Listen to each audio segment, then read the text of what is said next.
Assalamualaikum warahmatullahi wabarakatuh. Saya akan bahas Networking Address Translation atau NAT. Perkenalkan, saya Maimunah, 12 TKJ, sekolah di SMK HS Agung. Pertama, kita akan bahas tentang pengertian NAT.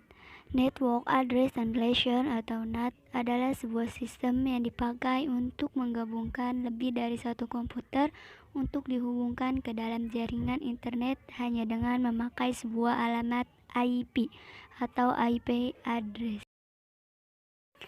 Jenis-jenis NAT. NAT statis. NAT statis bekerja dengan cara menerjemahkan semua alamat IP yang belum terdaftar menjadi alamat IP yang terdaftar. NAT statis banyak dipakai untuk komputer yang ingin bisa diakses dari luar. Jenis-jenis NAT yang kedua, NAT dinamis. Berbeda dengan NAT statis, NAT dinamis bekerja dengan cara mendaftarkan beberapa komputer ke dalam satu kelompok dengan alamat IP terdaftar yang sama, sehingga nantinya terdapat beberapa komputer yang mempunyai kesamaan alamat IP terdaftar.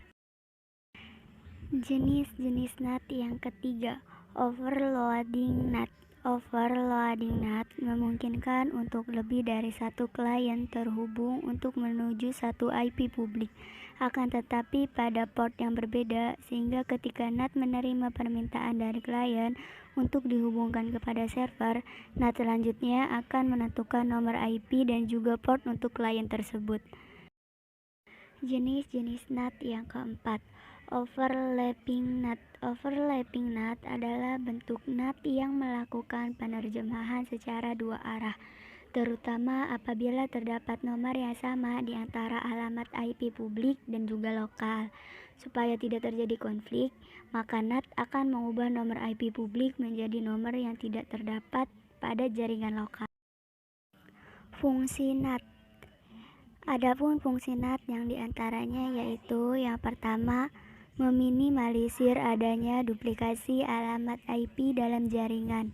Yang kedua, melakukan penghematan terhadap IP legal yang disediakan oleh Internet Server Provider atau ISP. Yang ketiga, saat terjadi perubahan jaringan, menghindari proses pengalamatan kembali. Fungsi NAT yang keempat, melakukan peningkatan terhadap keamanan sebuah jaringan. Yang kelima, menambah fleksibilitas untuk terhubung dengan jaringan internet. Yang keenam, dibandingkan dengan aplikasi alternatif seperti proxy, penggunaan NAT dapat memberikan fleksibilitas dan performa yang lebih baik lagi. Cara kerja NAT. Yang pertama, NAT menerima permintaan dari klien yang berupa paket data yang ditunjukkan untuk sebuah server remote di internet. Yang kedua, NAT kemudian akan mencatat alamat IP klien, kemudian menyimpannya ke dalam tabel translasi alamat.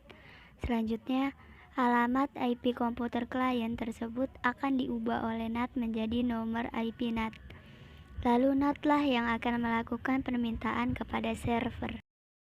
Yang ketiga, server selanjutnya akan merespon permintaan tersebut.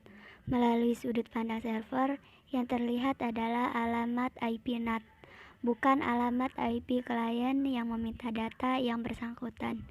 Yang keempat, NAT menerima respon dari server, kemudian melanjutkannya dengan mengirimkan ke alamat IP klien yang bersangkutan.